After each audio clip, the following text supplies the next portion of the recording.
nome de Deus. Deus te use. Irmãos, graça e paz.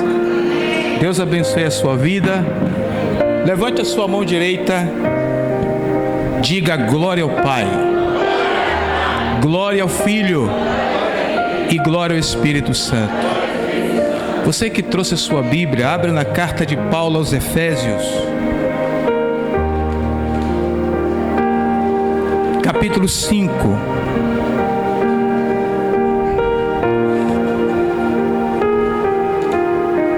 Carta aos Efésios, capítulo 5. Está depois de Gálatas. Versículo 26.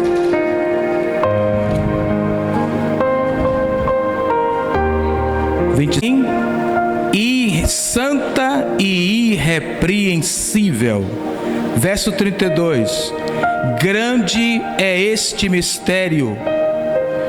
Digo-o, porém, a respeito de Cristo e da Igreja. O tema da nossa mensagem hoje é Igreja Gloriosa. Repita: Igreja Gloriosa. A glória é o ápice para a igreja. É o estágio final da igreja, é a glorificação. Eu vi uma cena no mês passado, uma cena de casamento. Estava acontecendo o casamento, terminou o casamento, e qual é a hora mais aguardada depois do casamento, antes da recepção?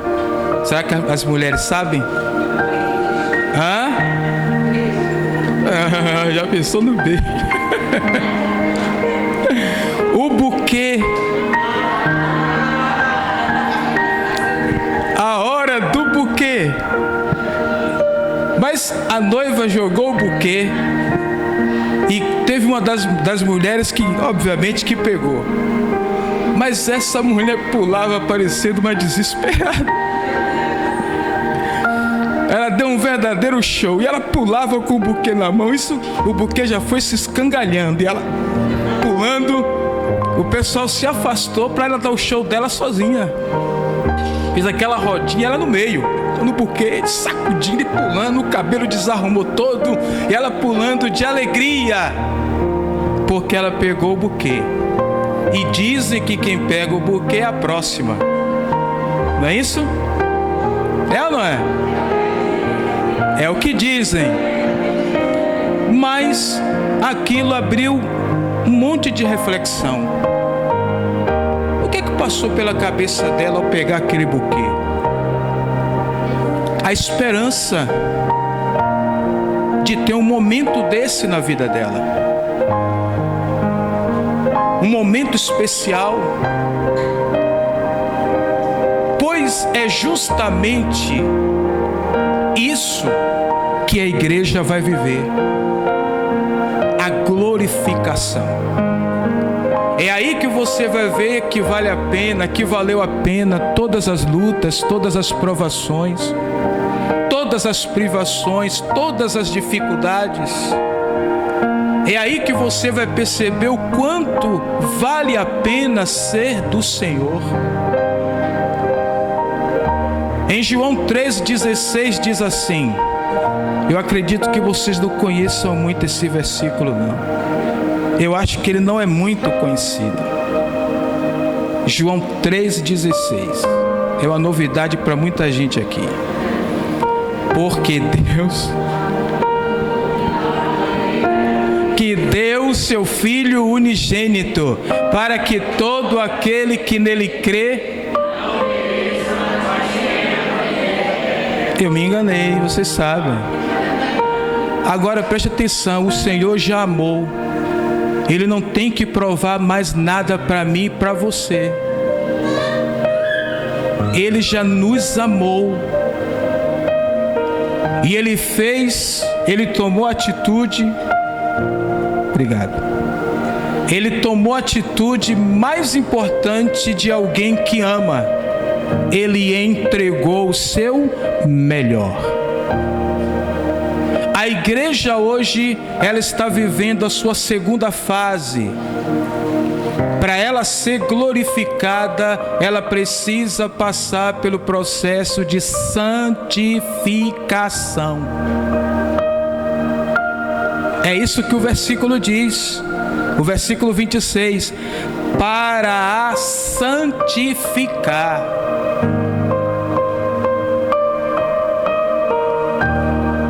Eu me lembro da história do rei Assuero, quando ele queria se casar, e aquilo foi divulgado em todo o reino. Mais de 10.000 mulheres fez a fila. 1.000 foram escolhidas para passar por uma seleção.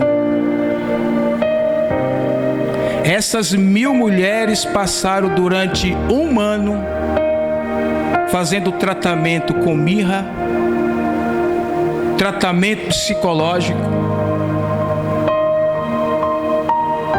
para que dentro de 1 ano uma delas fosse escolhida. E ainda assim, Esther, quando foi escolhida, ela viveu debaixo do mesmo teto do rei Assuero no palácio, mas ele só a encontrou 1 ano depois. A mesma coisa Jesus fez. Jesus veio, entregou sua vida, ele se sacrificou, ele derramou o sangue dele, depois ele retornou para a sua glória, e agora a igreja está se preparando para encontrar com ele. O processo de santificação é um processo de purificação. Nenhum de nós nos transformamos de uma hora para outra. É um processo. Nós ainda estamos, em muitos casos, engatinhando. E o Senhor vai nos purificando dia após dia pela palavra. Ele vai nos purificando dia após dia pela oração. Ele vai nos purificando dia após dia, à medida que permanecemos na presença dEle. O Espírito Santo tem a incumbência de nos convencer do pecado, do juízo e da justiça. O Espírito Santo adorna a igreja. Quando a noiva está preparando-se para o casamento, ela não se cuida, não é vestido, tiara e tantas coisas, e tem sempre assessoras. O Espírito Santo está assessorando a igreja. Os dons espirituais que a igreja tem, é o Espírito Santo assessorando a igreja, habilitando a igreja, preparando a igreja. Ela não pode chegar diante de Jesus amarrotada, manchada, cheia de rugas. Quando Paulo fala de rugas, ele não está se referindo à velhice, embora as rugas sejam sinal de velhice. Mas ela também traz um outro significado: experiências, vivências, traumas, feridas, fracassos do passado. Tudo isso é história que está na ruga. Quando ele fala de ruga, não está se referindo à sua idade, mas ao que você viveu. Muitas das vezes a pessoa que está no presente vivendo o passado. Há pessoas que têm uma dificuldade enorme em perdoar. Há pessoas que ainda guardam dentro de si ressentimentos, mágoas. Isso é ruga. Isso é mancha. Mas o Senhor está purificando a sua igreja. Nós não podemos achar que já estamos totalmente prontos, mas devemos dizer: sim, Deus, me prepare, eis-me aqui. Tudo que eu e você tem que ser é Jeremias capítulo 18. é como um vaso na mão do oleiro. Jeremias estava orando pela situação de Israel. E Deus disse: desce à casa do oleiro e eu falarei contigo. Quando Jeremias desceu, o oleiro estava manuseando um vaso de barro, ele estava fazendo. E o vaso caiu e desmanchou. E o Senhor disse: está vendo, Jeremias? Vocês estão caídos. Mas preste atenção no que o oleiro vai fazer. O oleiro pegou o vaso quebrado, desmanchado, mergulhou na água novamente, refez o vaso. É assim que eu quero fazer com vocês. Muitos de nós ainda temos rachaduras que o Senhor está tapando. Devemos ter paciência. Ele é fiel.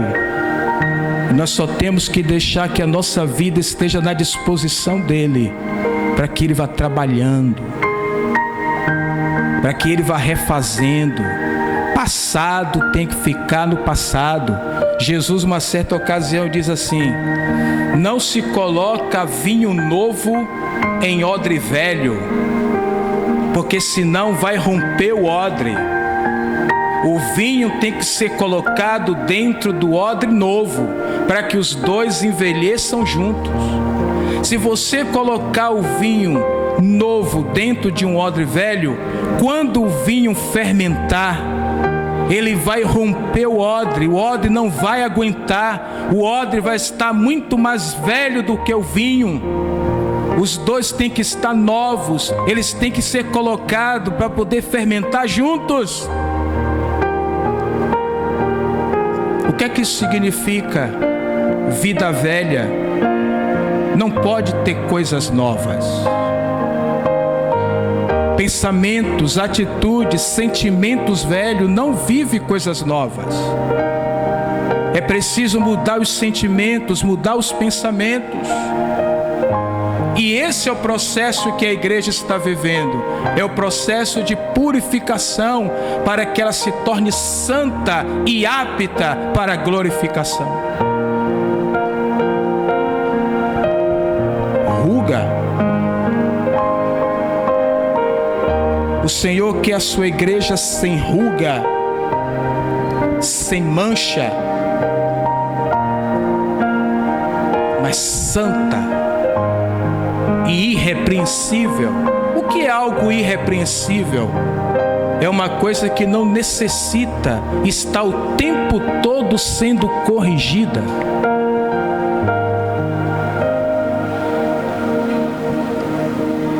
E outra coisa, esse processo de Cristo, Ele faz para Ele mesmo. Ele veio, entregou a vida dele e foi. Agora a igreja tem que se deixar purificar, para que quando Ele voltar, Ele a leve para Ele. Mas ela tem que ir santa, pura. O amor do Senhor não tem preconceitos. Olha só, porque Deus amou ao mundo. Ora, como é que estava esse mundo? Prostituído, promíscuo, imoral e amoral. Nós vivíamos na prostituição espiritual, na idolatria, na feitiçaria e em tantas e tantas coisas. Ele nos amou a si mesmo, mas nos deixou aqui para a gente se limpar. E Ele foi como todo noivo responsável. Do meu tempo era assim. Hoje as coisas mudaram, mas no meu tempo, que não é tanto assim, os homens para casar já casavam com casa própria. Já colocava a mulher para dentro de casa com a casa própria, para não pagar aluguel. Aí João 14 diz: na casa de meu pai há muitas moradas. Se isso não fosse, eu não vos diria: eu vou preparar para você um lugar e voltarei para vós, para que onde eu estiver, vós estejais também. Olha que lindo, que noivo maravilhoso, que noivo maravilhoso, que noivo comprometido. O processo que você precisa compreender, igreja, é que você precisa permitir que Deus opere na sua vida, opere nas suas emoções. Essência não é aparência. Essência é o que ninguém vê. É íntimo. Não é aparência. Não é aparência cristã, não é aparência de crente. Essência não é aparência. Essência vai além da aparência. E é lá que o Senhor quer trabalhar. Só que não é fácil mexer em ferida inflamada, é? É fácil mexer em ferida inflamada? A gente chacoalha a cabeça e diz: esqueci. Impossível, minha tia. Só se você estiver sofrendo de Alzheimer. Mas é bom lembrar para saber se você está bem ou não. Você não é um desmemoriado, nenhuma desmemoriada. Lamentações diz: quero trazer à memória aquilo que pode me dar esperança. Não é fácil tocar em feridas inflamadas, mas tem que deixar para que haja cura. Não é fazer de conta que esqueceu, é superar. Para que quando as lembranças vierem, isso não significa nada. Mas se você está com a sua memória vívida, firme, é porque você está viva. Você está vivo e dê glória a Deus, o Alzheimer não vai te pegar. O Alzheimer não vai te pegar. Mas tira essa ideia: esqueci. Não trabalhe assim. Trabalhe com superação. Trabalhe com ressignificação. O que é que eu aprendi com isso? O que é que isso me ensinou? O que é que isso acrescentou em mim? Pronto. Mas querer ficar lutando contra as memórias? Não. Lutar contra as memórias é se angustiar. É uma briga que você não vai vencer. Você vai adoecer. Você vai se bloquear. É deixar que o Senhor opere, atue, encarar o trabalhar do Senhor, o desafio do Senhor. É para Ele próprio que Ele faz isso. Ele prepara a mim e a você para que Ele nos receba na presença dEle. É um noivo. Não houve preconceito. Viemos como estávamos. Ele não olhou para isso. Porém, você vai passar pelo processo de limpeza. Nós estamos no processo de limpeza. Por isso que nós estamos aqui. Ele não voltou ainda. Estamos no processo. Não temos que pedir para Deus: Deus me dê sinal de que o Senhor me ama. Ele não tem que fazer mais nada disso. Ele não tem que provar mais nada para mim, para você, para nós, não, irmãos.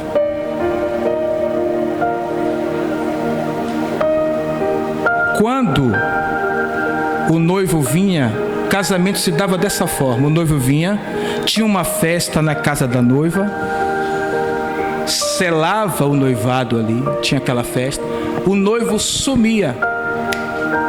Não é que ele fosse embora, ele foi arrumar as coisas. E ficava, esse era o casamento judeu, ficava 10 moças, tinha que ser virgens para assessorar aquela noiva. Tinha que ser. E aquelas virgens ficavam assessorando ela. E a parábola das 10 virgens de Mateus 25.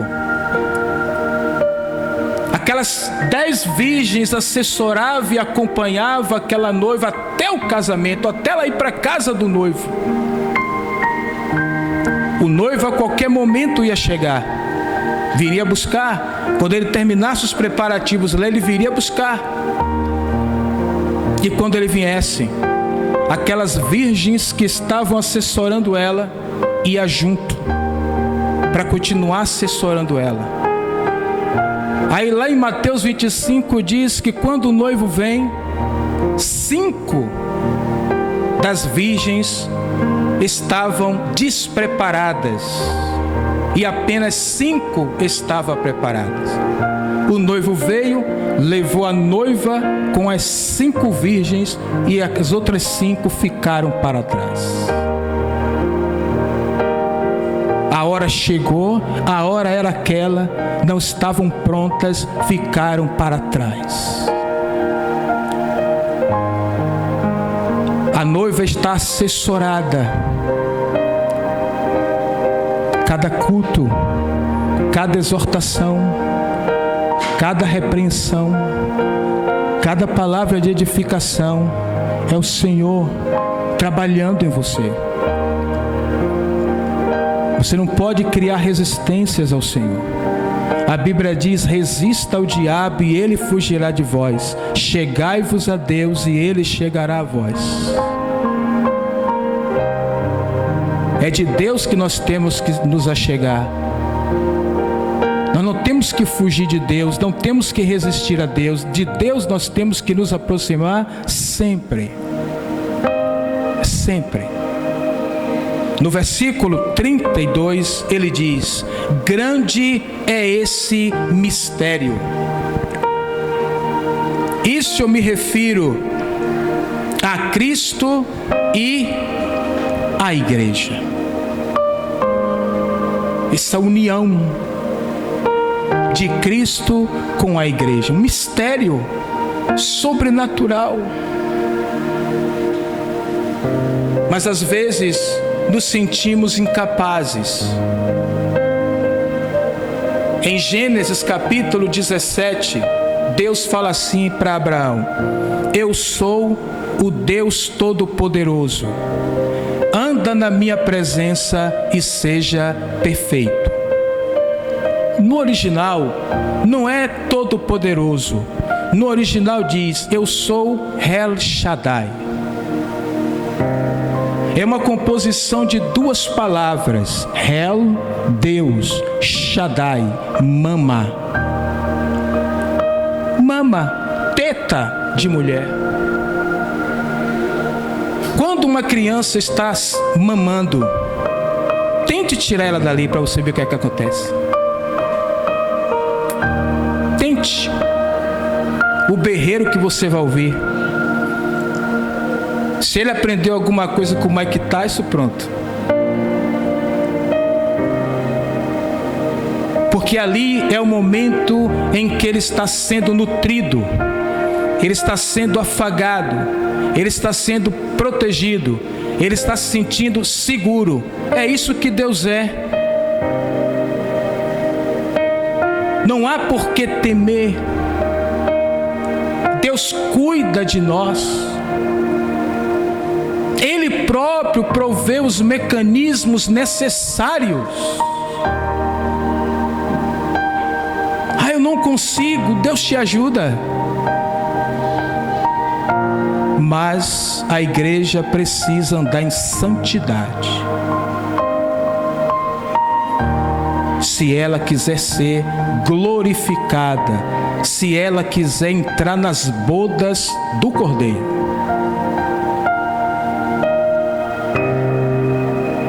E o processo de purificação é um processo doloroso, porque vai de encontro ao nosso orgulho, vai de encontro ao nosso eu.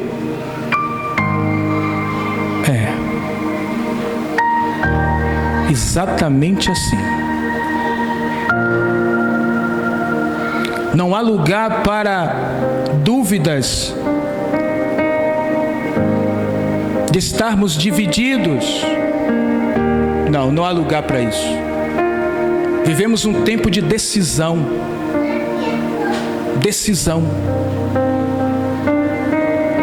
O Senhor pode voltar a qualquer momento. Mas quantos que serão pegos de surpresa, porque ainda estão naquela fase de se auto-justificar? Olha, Senhor, Tu sabes que eu sou fraco.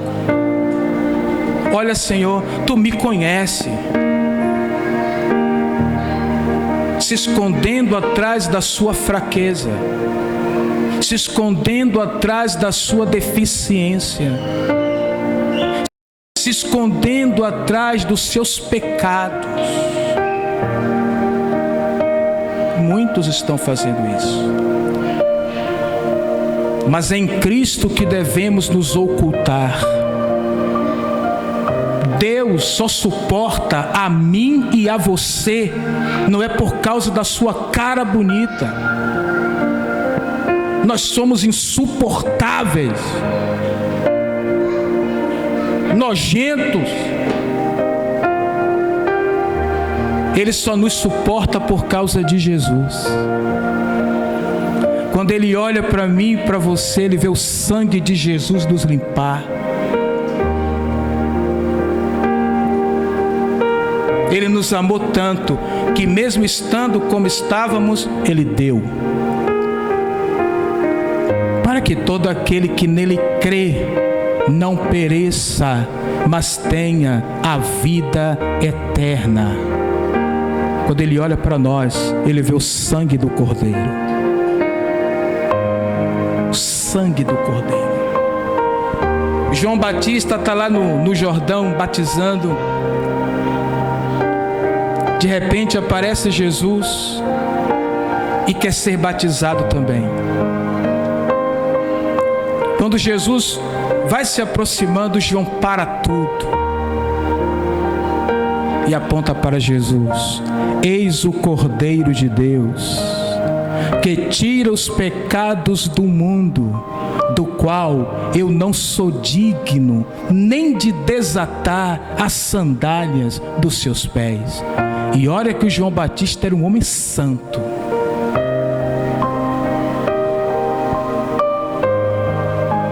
Era um homem santo. Quando eu penso assim, no versículo 27, nem mácula, que é mancha, nem ruga, nem coisa semelhante, ou seja, nenhum defeito, nenhuma imperfeição. Puxa vida, sou perfeito? Não sou. Você é perfeito? Não somos. Mas não podemos achar que é impossível se Jesus está nos conduzindo.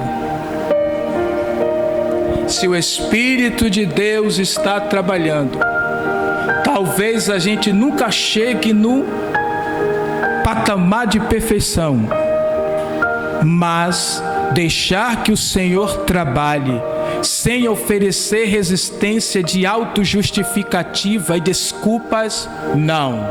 A igreja tem que querer isso. A igreja tem que desejar isso. Entregar a sua vida e dizer: faça, Deus, faça a tua obra.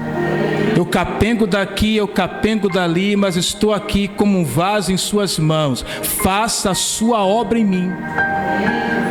Mas o passado não tem mais lugar na minha vida. O passado é passado.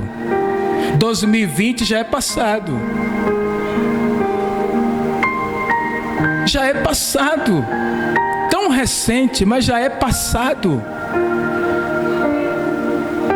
Já é passado. Então, a noiva de Cristo não pode ter nem deformação. Quando Paulo fala isso, sabe o que ele está pensando? Quando o judeu casava, geralmente não via o rosto da mulher, não. Não via, não. Quando casava, se a mulher tivesse o nariz torto, ele já divorciava. Se ela queimasse o feijão, era terrível. Mas é lógico que Paulo não está falando isso, ele está usando a metáfora no sentido espiritual, a igreja do Senhor, para que ela não tenha nenhuma deformação. Eu ouço muita gente dizer assim: ah, mas minha mãe era assim, o meu pai era assim, a síndrome de Gabriela.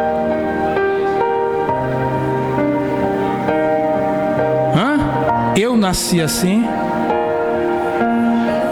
Eu vou ser sempre assim? A síndrome de Gabriela. Não, pastor, mas todo mundo é assim. Todo mundo faz assim. A pergunta é: você quer continuar assim? Você quer continuar desse jeito? Você quer continuar dessa forma? Você quer permanecer assim? É assim que você quer? É desse jeito? Pois não é assim que Deus quer. Jesus tem todo o direito. Foi Ele que pagou o preço por nós. Ele tem todo o direito de impor suas leis. A lei de Cristo é o amor. Ele tem todo o direito. Ele pode fazer o que Ele bem entende. É Ele que diz como Ele quer, e Ele prepara-nos para que a gente seja e esteja do jeito que Ele quer. Eu vou com vocês agora em Cantares de Salomão. Vamos lá no Antigo Testamento, capítulo 4. Cantares de Salomão. Dizem que esse livro de Cantares tem duas correntes de pensamento. Uma diz que refere-se ao relacionamento de Salomão com a Sunamita. A outra corrente diz que é uma alegoria da igreja com Cristo. Eu acredito que pode ser as duas. Que pode ser falando sobre o relacionamento de Salomão com a Sunamita, mas dando um sentido de Cristo e a sua igreja. Assim como a gente usa histórias para ilustrar, eu acredito que a gente pode tomar como uma alegoria. Capítulo 4, versículo 7 de Cantares, está depois de Eclesiastes. Não, está antes de Eclesiastes, depois de Provérbios. Não, é depois de Eclesiastes. Capítulo 4, verso 7. Diz assim: Tu és toda formosa. Por isso que eu digo que pode ser para a igreja. Porque o que ele descreve aqui é impossível um ser humano ser. Olha o que ele diz: Tu és toda formosa, amiga minha, e em ti não há mancha.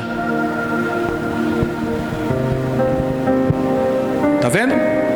Tu és toda formosa, amiga minha, e em ti não há mancha, não há mácula.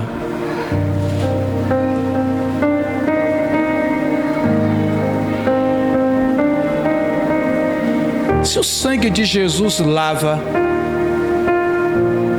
Quando você toma banho, não tira a sujeira? Quando você lava a cabeça, lava o cabelo que ainda tem, graças a Deus. Não é para tirar a sujeira? Então o sangue de Jesus faz o quê? Não é para purificar? Não é para limpar? Então,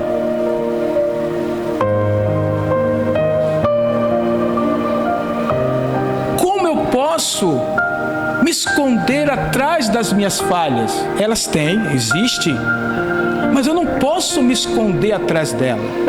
Eu tenho que lutar contra elas, para que o sangue de Jesus me limpe. É como o apóstolo Paulo dizia: o que quero não faço, e o que não quero, isso faço.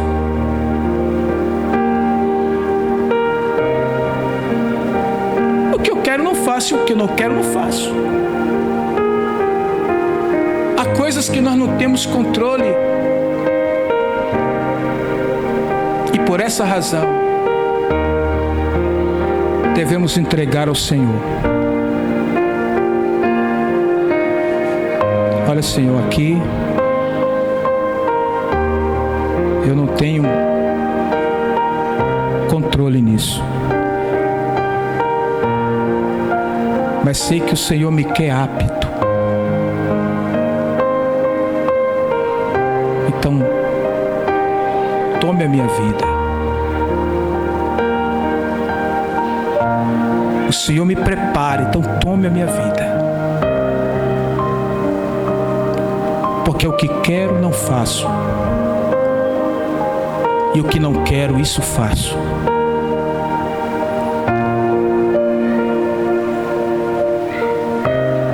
Enquanto o Senhor não voltar, e enquanto você não desencarnar, o processo que você e eu, nós estamos vivendo no Senhor, é processo de purificação.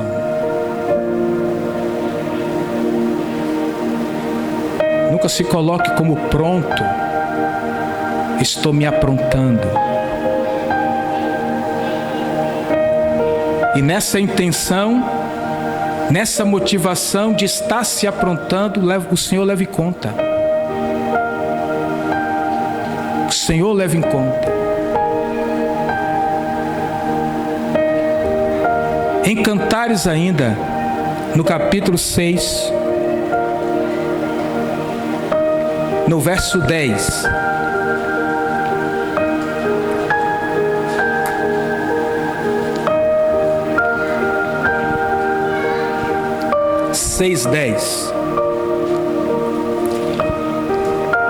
Quem é esta que aparece como a alva do dia, formosa como a lua, brilhante como o sol, formidável como um exército com bandeira? Deus do céu! Que elogio poderoso! Que coisa forte! Quem é esta?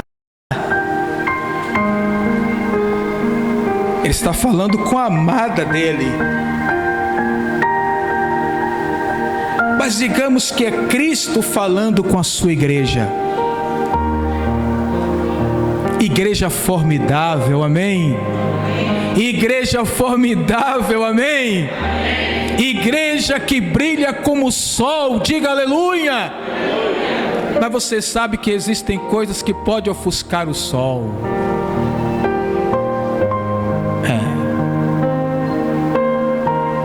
Ofuscar o sol.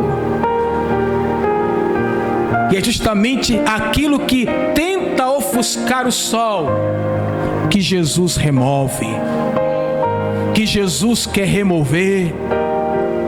Quem é esta que aparece como a alva do dia, formosa como a lua? Deus, brilhante como o sol, a lua, o sol, formidável como um exército com bandeira, altivez, não é orgulho, mas alguém que estava caído, prostrado e de repente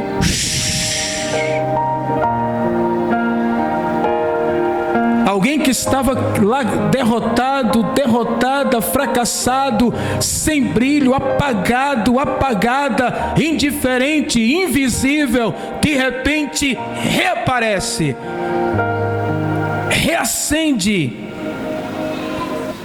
como a águia. Mas aqueles que esperam no Senhor renovarão as suas forças, subirão com asas como águia, correrão e não se cansarão, trabalharão e não se fatigarão. Os que esperam no Senhor. Você sabe que a águia é uma ave de rapina. Ela caça sua própria comida. Ela come carne. Enquanto muita gente com 40 anos está pensando se aposentar, a águia com 40 anos ela se renova. Quando a águia chega aos 40 anos, suas garras estão todas quebradas. O seu bico, que é mais cortante que uma faca, está quebrado, está envelhecido. A sua penugem está toda descascada. A sua visão está turva. Quando ela está com 40 anos, ela se separa do bando. E ela vai para as montanhas e entra dentro de uma caverna. Ela, com o bico ainda velho, ela retira o restante de penas que ela tem. Ela pega o bico, coloca entre uma fenda de uma pedra e outra, coloca o bico e força até arrancar, e fica aquele buraco no lugar do bico. As garras ela começa a arrastar no chão, até que retire, sangrando toda. Ela fica toda despelada, sem garras, sem bico e sem penugem. Ela fica ali aproximadamente 3 meses. As outras águias, que já conhecem o processo, sabem que quando a águia, a sua companheira, some, é porque ela está se refazendo. E as outras caçam comida para ela e vem na entrada da caverna e coloca ali um coelho, uma cobra, uma lebre, e vai embora, porque sabe que ela está se sentindo envergonhada, ela está feia, e elas vão embora para que ela possa sair e pegar a comida. Ela sai, pega a comida, entra. Irmãos, 3 meses depois, aquele ser, quando sai dali de dentro, está com as forças renovadas, está mais forte do que nunca. O bico é novo, a penugem renasceu, as garras nasceram novamente, a sua visão foi restaurada. A águia voa numa velocidade que nem meu carro vai.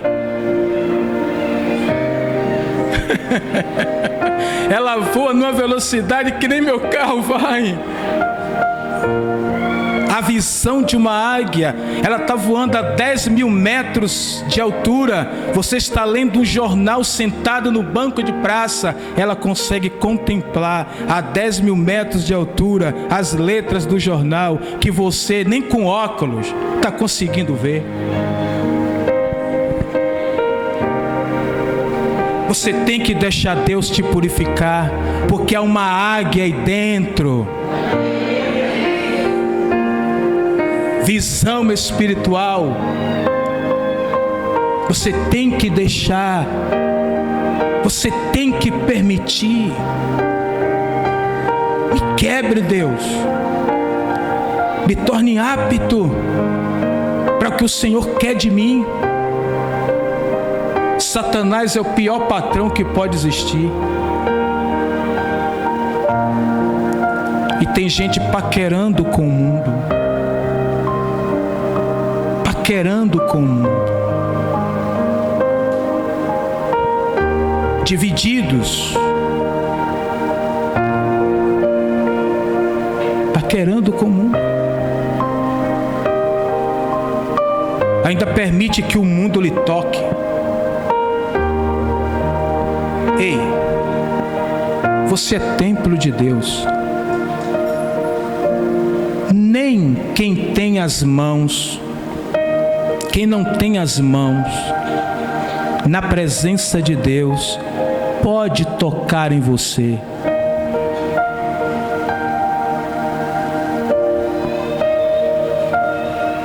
Viu?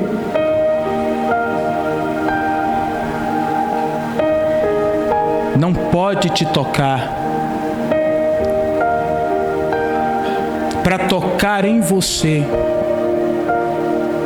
tem que ter as mãos na presença de Deus. Nem o seu fio de cabelo pode ser tocado por qualquer um.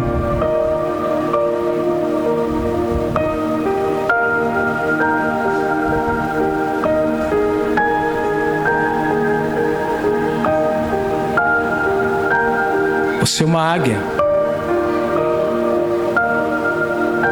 A águia se renova com 40 para viver mais 50. Que coisa incrível. Por que a Bíblia traz tanta riqueza assim para a gente? Para você ver o quanto Deus é rico. E o quanto nós somos. E o quanto o nosso Deus é confiável. Ele nos prepara para Ele.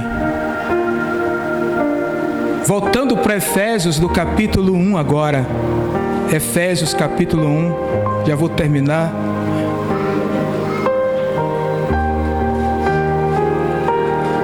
Efésios capítulo 1.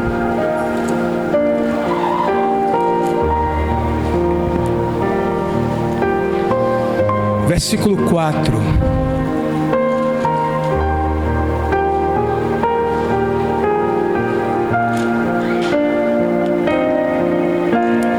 Efésios 1:4.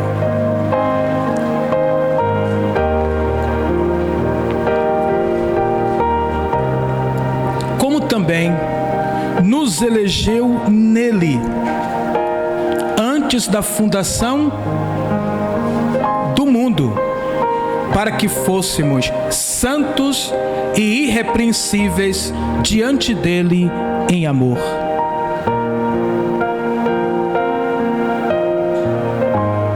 Pode deixar, eu espero. Efésios 1:4. Vou ler de novo. Como também nos elegeu nele antes da fundação do mundo, para que fôssemos santos e irrepreensíveis diante dele em amor. A igreja, essa palavra igreja não se aplicava a nós, não. Entre os gregos, a palavra eclésia era usada para plenários, discussões filosóficas, discussões políticas. Aí com o tempo foi caindo em desuso entre os políticos, entre esse tipo de segmento, e começou a ser aplicada para o ajuntamento do povo de Deus. Ajuntamento do povo de Deus. Ajuntamento. Aí foi. No Novo Testamento é eclésia, no Antigo Testamento é carral, a congregação de Deus. Israel é a carral no hebraico, a congregação de Deus. E eclésia ficou para a gente no Novo Testamento, igreja. Mas inicialmente essa palavra eclésia não se aplicava a nós.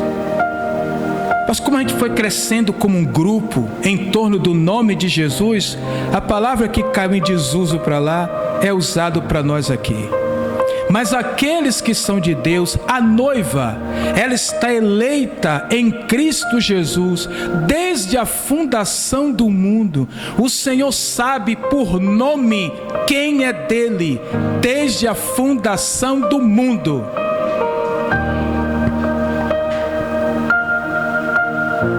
Quando Jesus veio aqui, ele veio selar o compromisso com ela.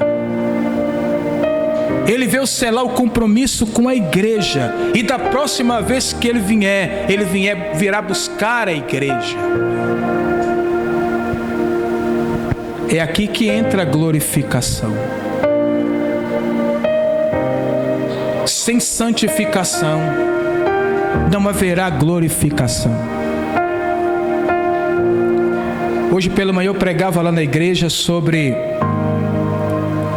o joio e o trigo.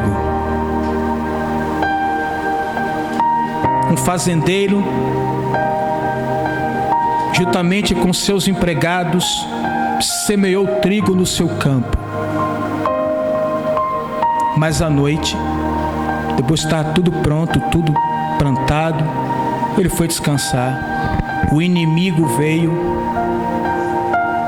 e semeou o joio. Como estava no início, quando o dia amanheceu, os empregados que eram experientes naquela plantação sabiam o que era joio, o que era trigo. Apesar de serem semelhantes, quando você pega o joio na mão e você aperta, ele esfarela, ele é oco por dentro, ele é vazio. Já o trigo não, você aperta o trigo, ele tem consistência. Quando o dia amanheceu, os empregados experientes, eles viram que tinha joio no meio da plantação.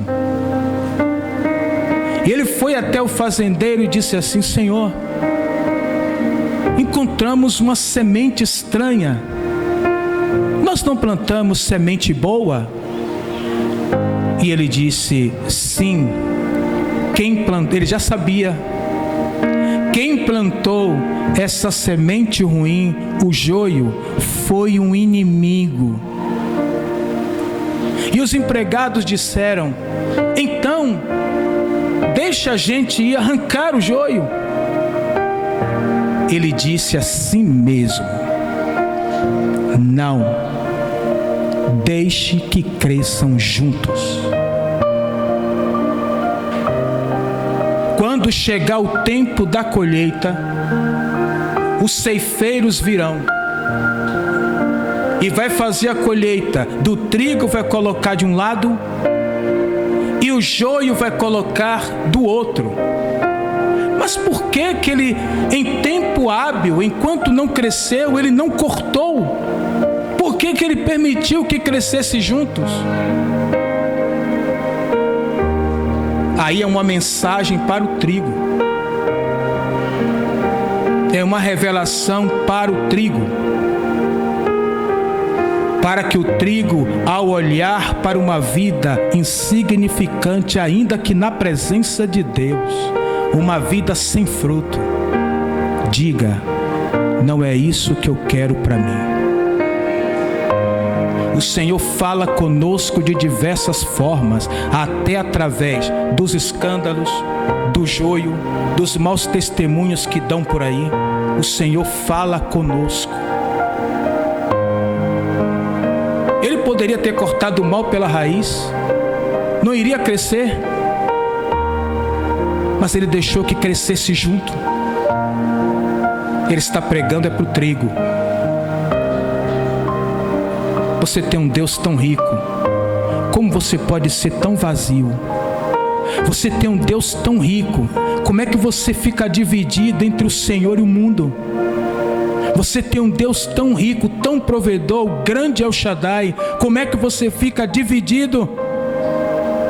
Como é que você fica dividido? É uma mensagem para o trigo, não é uma mensagem para o joio, porque joio é joio. Mas o trigo, ele precisa ir se purificando, melhorando a cada dia. O joio não deriva nada, o trigo deriva. Se você tomou café com pão hoje, se você comeu uma fatia de bolo hoje, se você comeu macarrão hoje, isso tem trigo. O trigo deriva, o joio não deriva nada, ele é oco, ele não dá fruto.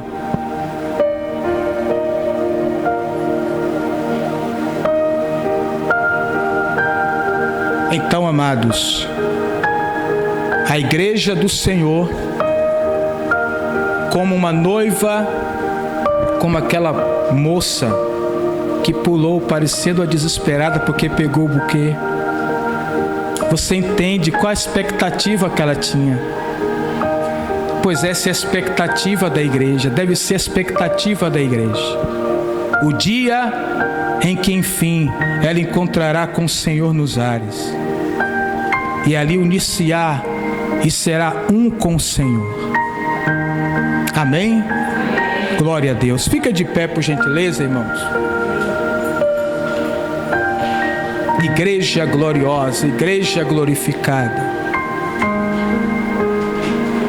Glória a Deus. Vamos receber o pastor.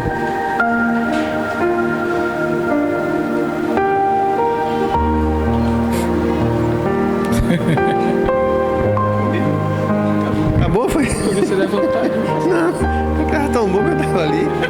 Fica aqui com a gente. Irmão, nós em Igreja ISO agradecemos aqui ao nosso parceiro já, né? Que é um parceiro. Já faz quanto tempo estamos juntos? 3 anos. Por acaso ele chegou aqui, entrou, ficou ali, né? Desconfiado. Não. Vinha, né? Dizer que é precavido. Aí vinha, voltava, entrava. E já faz 3 anos. E eu agradeço a Deus pela vida do pastor. E continuemos a orar por ele, né? E com certeza até Cristo voltar a gente vai estar por aqui. E quando Cristo voltar a gente entra na mesma barca, tá bom? Deus te abençoe ricamente, amém? Muito obrigado, valeu? Como Paulo, trago em mim as marcas do Senhor Jesus. Eu visto a camisa do Senhor Jesus. Isso é para viver, não é para se vestir somente, é para viver, para que as pessoas olhem e vejam em você aquilo que realmente a Bíblia fala. Tiago 22. Viver aquilo que a Bíblia fala. Isso que o pastor pregou aqui é santificação. Deus quer uma esposa limpa, cheirosa. E nós sabemos disso na vida comum, que nenhuma namorada, nenhum namorado vai ao encontro se não estiver bem limpo, bem cheiroso, bem arrumado. Quem é mais importante? Priorizar o Senhor. Buscar primeiro o reino de Deus e a sua justiça, e as demais coisas o Senhor acrescenta. Enquanto você viver aqui na terra, eu vou suprir cada necessidade que você precisar. Confia em mim. Sem fé é impossível agradar a Deus. Confiança em Deus. A igreja não é uma instituição qualquer. A igreja é o corpo de Cristo na terra e que vai viver eternamente. Por isso a igreja, queira alguém aceitar ou não, é o organismo mais importante de toda a história da terra, porque é a única que Jesus vai levar para o céu. Igrejas são todos os crentes verdadeiramente salvos, e como eu tenho dito, homens e mulheres que têm vergonha na cara, que não neguem o nome de Jesus de forma nenhuma, no seu modo de viver, no seu modo de pensar, de agir. E conforme a Bíblia diz, a santificação é algo fundamental para a gente encontrar com Deus. Sem a santificação, sem a limpeza, o noivo não vai casar com uma noiva suja, descabelada, fedorenta. Não. Temos que estar pronto, cheiroso, quando ele voltar, ele se alegrar em nós. E com certeza ele quer isso de você. Então você é corpo de Cristo, você é templo de Deus. Não deixa ninguém mexer com você, tocar em você. Nós somos templo de Deus. Nós somos. Igreja é isso. Eu louvo a Deus pela vida de cada um de vocês. Mas louvavam ao Senhor em meio a tudo isso. E que possamos, em nome de Jesus, conseguir viver igual a eles. Lembra, sempre vou da coragem, do amor, da firmeza e vontade, da fé e devoção, da igreja no tempo de paz.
meu querido. Toma a responsabilidade para você, meu querido. Eu queria ver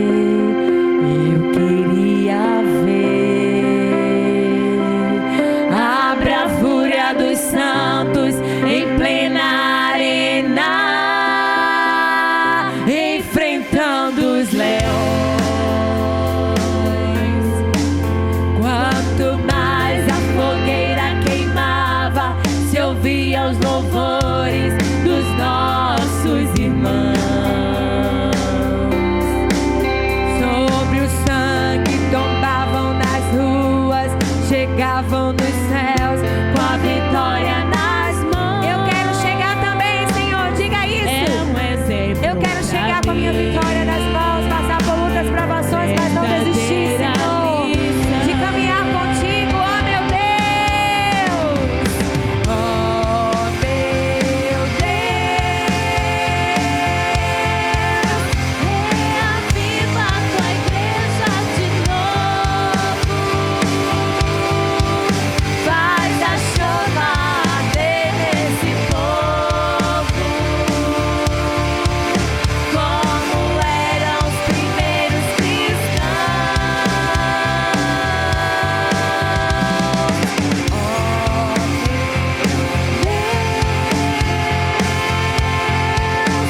reaviva a tua igreja de novo.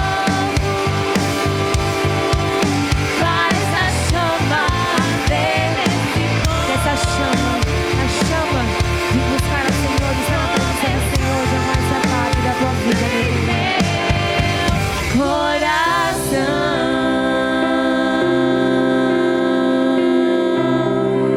Pede ao Senhor de onde você está aí, fala com Ele. Oh meu Deus, nos ouve, Senhor.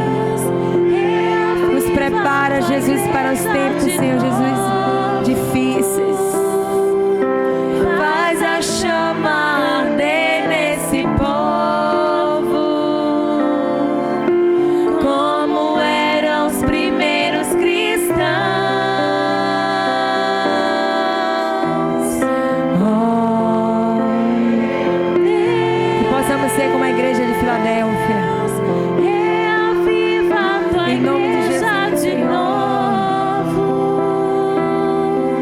Faz a chama arder nesse povo.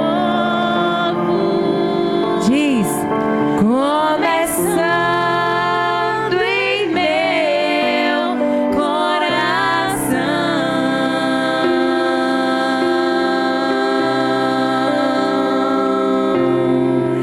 Senhor, Tu és o nosso pastor e nada nos faltará. Deitar-me faz em verdes pastos, guia-me mansamente às águas tranquilas, refrigera minha alma, guia-me pela vereda da justiça, por amor do seu nome. Ainda que eu ande pelo vale da sombra e da morte, não temerei mal algum, porque tu estás comigo, a tua vara e teu cajado me consola. Preparas uma mesa perante mim, na presença dos meus inimigos. Unges a minha cabeça com óleo e o meu cálice transborda. Certamente que a bondade e a misericórdia me seguirão todos os dias da minha vida e habitarei na casa do Senhor por longos dias. Amém. Deus abençoe.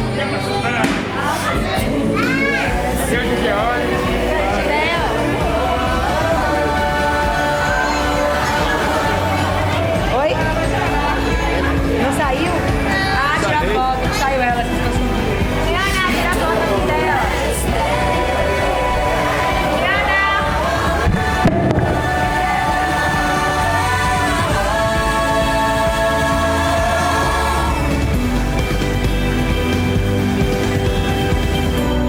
Guia-me para quem tudo em ti confie. Sobre as águas eu caminhe, por onde quer que chames.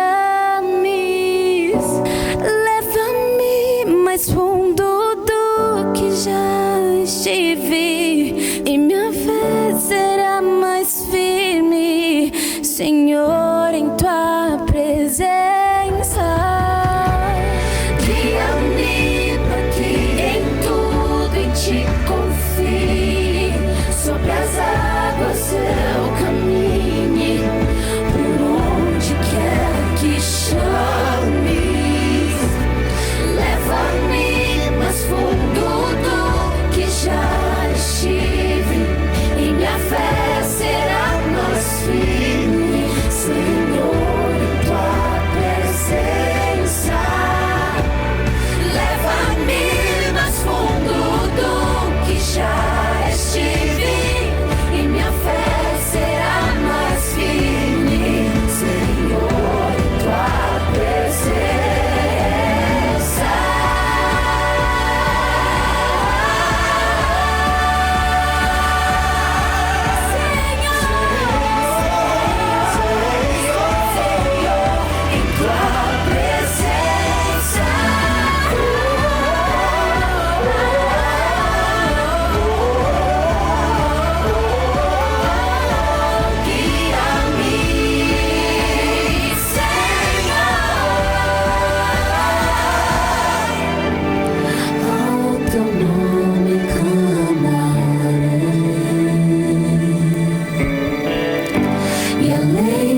Ondas olharei, somente em ti descansarei, pois